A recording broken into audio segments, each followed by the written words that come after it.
Salut les moucheurs, on est parti aujourd'hui pour un montage de mouches sèches. On va monter un scarabée bien visible. C'est une mouche qui est pratique en de très nombreuses occasions. On y reviendra à la fin de la vidéo. Pour la montée, hameçon numéro 6 à 24. C'est d'ailleurs une mouche qu'il ne faut pas hésiter à décliner en taille très grosse et très petite selon les situations. Ici, j'ai un hameçon numéro 10. Soit de montage noir. Là, je suis joueur, j'ai gardé une 14-0. Vaut mieux quand même prendre une soie de 8 ou 6-0 pour éviter de casser trop la soie. On verra si je réussis à pas casser la soie durant cette vidéo. On va utiliser de la mousse. Alors là, il y a au choix en bas, ça c'est de la mousse qui sert à protéger normalement les canalisations. Il y a un tapis de souris au milieu et au-dessus, c'est les plaques de mousse que l'on trouve dans les magasins de déco. Donc c'est intéressant d'en avoir de plusieurs épaisseurs puisque selon la taille de l'hameçon, il ne faudra pas hésiter à faire plus ou moins large. Et il nous faudra du pan, la plume de pan. Pas la peine d'aller en choper de très bonne qualité. Du moment que les fibres sont un peu solides, c'est bien suffisant. Voilà, et comme on va faire un modèle visible, il va me falloir également, hop, il est là-bas, du paraposte couleur blanc et couleur orange fluo. Voilà pour cette mouche, et donc on est parti. Je commence à l'œillet et je vais aller chercher hop, la courbure de mon hameçon.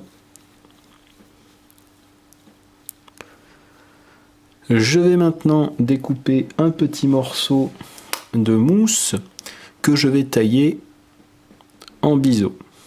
Donc globalement, il me faut avoir une épaisseur, si je le pose là, qui fasse un petit peu plus, jusqu'à 1,5 fois, mais vaut mieux que ça fasse voilà, un tout petit peu plus que l'ouverture de l'hameçon, donc entre la pointe et la hampe.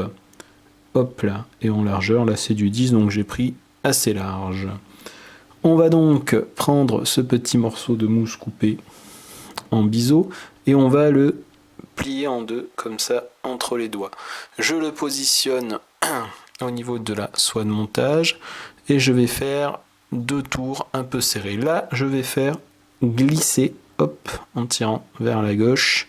Voilà, pour que ça se positionne bien dans le début de la courbure. Je vais ensuite fixer tout ça. Alors l'idée de ce montage, c'est de garder, quand on serre la mousse tout le temps, la tension continue dans la soie de montage. Sinon, c'est pas solide et ça va tout simplement glisser sur le côté, donc complètement obstruer l'ouverture de l'hameçon.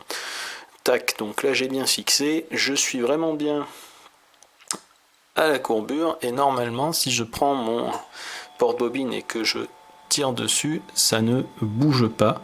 Si c'était mal fixé, ça aurait vraiment glissé vers moi ou vers l'autre côté selon comment vous montez. Je vais prélever sur mon pan 10 fibres de la plume. Alors moi, pourquoi j'en ai 10? Tout simplement, c'est une petite règle que j'ai là dans ce genre de montage. Je pars de la base hameçon de 10. Hameçon de 10, c'est 10 fibres. Si je vais prendre un hameçon, si je prends, c'est mieux en français, si je prends un hameçon plus gros, eh ben, je rajoute 2 fibres. Donc si je prends un hameçon de 8, je monte à 12. Un hameçon de 6, je monte à 14. Et si je prends un hameçon plus petit, je retire 2 fibres de mes 10 de départ. Donc hameçon de 12, eh ben, je descends à 8 fibres, hameçon de 14, 6, etc. etc. Ces fibres, je les ai arrachées, donc je vais éliminer, hop là, cette partie blanche qui ne m'intéresse absolument pas, et je vais les fixer. Je laisse à peine dépasser pour arriver presque au milieu de ma hampe. Et je vais hop, bien recouvrir tout ça. Je reviens à peu près hop là, avant donc le milieu de la hampe. Il faut vraiment que je fasse attention à ne pas aller trop vite vers l'avant et vers le milieu, sinon je vais pas avoir un joli équilibre. Et moi je fais vraiment cette mouche avec un équilibre à peu près à moite-moite, la tête est à peine plus petite que le reste du corps. Je prends toutes mes fibres, hop, et je vais les tourner.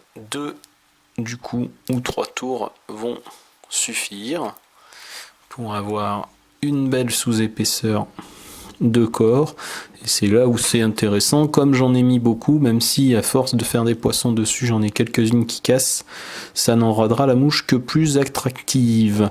On pourrait s'amuser à les vriller entre elles, en mettre moins pour que ce soit plus solide, mais honnêtement bon, c'est pas un truc qui va être très très utile.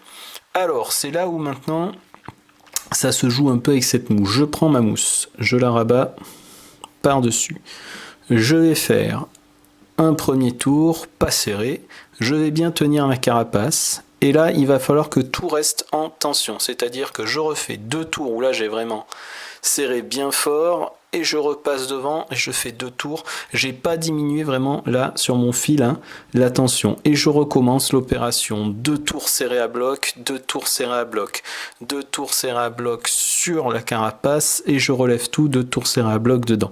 Je continue, et je vais répéter cette opération 4 ou 5 fois. Une fois que je l'ai fait devant, hop, je fais quelques tours en plus, et je me repositionne. Là, ma carapace, elle va vraiment être très solide. Elle peut un peu bouger, mais elle va jamais aller glisser d'un côté ou de l'autre, puisque j'ai vraiment quiché sur mon fil. C'est là où généralement on casse sa soie de montage. Alors c'est d'ailleurs un petit peu intéressant, puisque quand on débute, faut casser sa soie de montage, comme ça on sait avec sa propre force dans le bras et la résistance de la soie jusqu'où on peut aller. Je vais maintenant mettre le tag visible. Je prends mon paraposte de couleur blanc et je vais couper 2 petits morceaux d'environ 2-3 cm chacun. Hop, je prends ces 2 petits morceaux, hop, 1, 2, je les mets ensemble et je vais à peu près les fixer par leur milieu. Hop, je les positionne qu'ils soient bien sur le dessus. Hop, je les écarte et je vais faire, hop là, quelques tours. Et pour pas que ça bouge, de nouveau 2 tours à l'avant. Je les rouvre bien en 2. Je repositionne ma soie.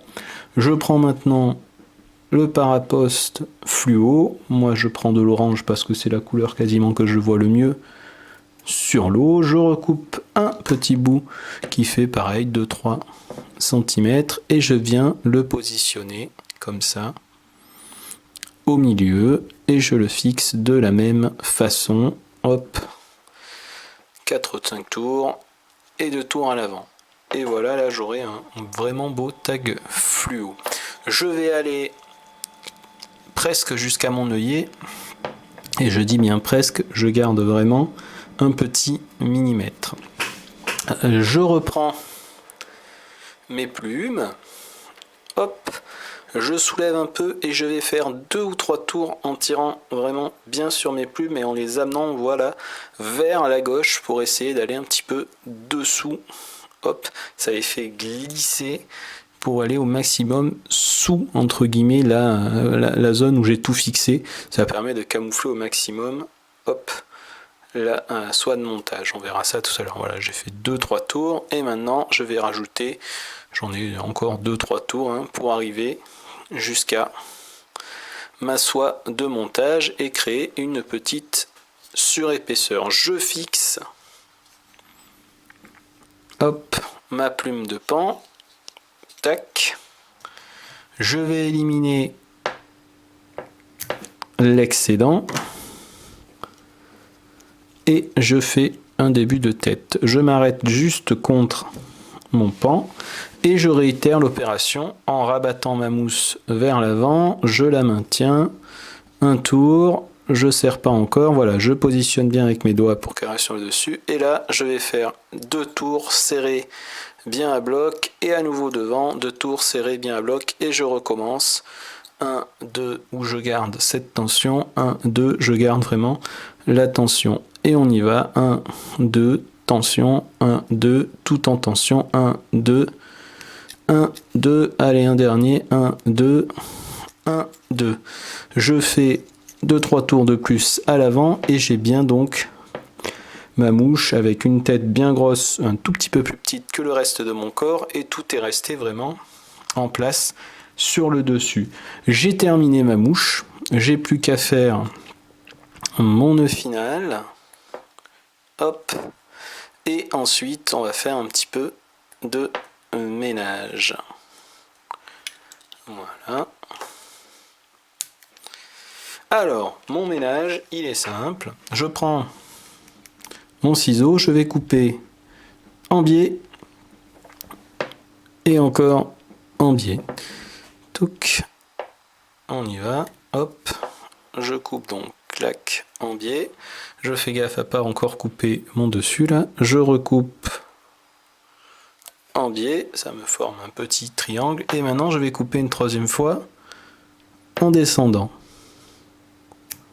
Hop là. Mon œillet là, il est normalement encore un petit peu bouché. On va le déboucher, mais avant ça, je vais tout simplement attraper mes morceaux de paraposte et je vais couper tout ça à hauteur. Et voilà, j'ai vraiment un très beau tac fluo et ça reste quand même discret. Donc c'est bien parce que c'est visible et discret. J'enlève ma mouche. Hop. De l'étau et là je vois que mon œillet il est déjà quasiment débouché, mais pour qu'il soit bien débouché tout simplement je vais aller hop mettre 2-3 petits coups de ciseaux sur la mousse contre l'œillet. Voilà, œillet qui est nickel chrome dégagé. Dessous ça donne ça, voilà, un joli corps bien propre et on voit quasiment pas la soie de montage alors que j'en ai quand même fait quelques-uns de tours. Voilà, donc ça c'est vraiment une mouche qui est extraordinaire. On vous fera faire vraiment des très beaux poissons sur les blancs, sur les chevennes. C'est vraiment une mouche d'impact, donc c'est une mouche qui va se monter. Moi généralement je l'utilise pas avec le toupet, je l'utilise 90% du temps.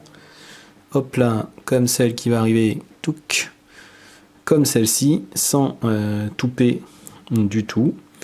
Et c'est une mouche en fait qui est plus une émergente qu'une sèche, puisque on va avoir uniquement en fait les petites bosses du dos qui vont dépasser de l'eau si on n'a pas le toupet. Si on prend avec le toupet en graisse, c'est le toupet qui va vraiment ramener de la flottaison. Et donc c'est une mouche par contre qui est un petit peu compacte, qui a du poids, de la force. Donc quand elle va toucher l'eau, ça va faire vraiment le fameux ploc qui est résistible pour les chevennes, qui va faire vraiment bien venir les truites, notamment en été en pêchant à ras des frondaisons ou sous les frondaisons. Et c'est là où c'est utile le gros tag, puisque pour pêcher même dans les courants un peu forts, ça fait monter les poissons, c'est assez impressionnant. Et c'est une mouche qui va être impressionnante également en réservoir sur les truites arc-en-ciel, puisqu'elles sont habituées à manger les coléoptères. Et je reste dans ma théorie qui veut que le ploc, l'impact, ça leur rappelle aussi les souvenirs de quand on leur jetait du granulé, donc elles aiment bien venir voir ça. Voilà, et dans certaines circonstances, quand on pêche notamment la carpe, il vaut mieux en avoir quelques-uns en taille, on va dire 8-10, montés sur du fort de fer, puisqu'on peut avoir les carpes qui vont se mettre aussi à s'alimenter des fois sur ce genre d'insectes. Moi je pense que c'est tout simplement la mouche sèche que j'ai décliné le plus dans ma boîte, puisque je dois l'avoir en 6, 8, 10, 12, 14, 16, 18, 20, 22 et en 26, et je crois même que j'en ai monté quelques-unes en 28 pour le fun. Voilà, très utile en tout cas cette mouche, et une tuerie, on l'a pas dit aussi, mais en lac de montagne. Voili voilou, bonne pêche et bon montage à tous.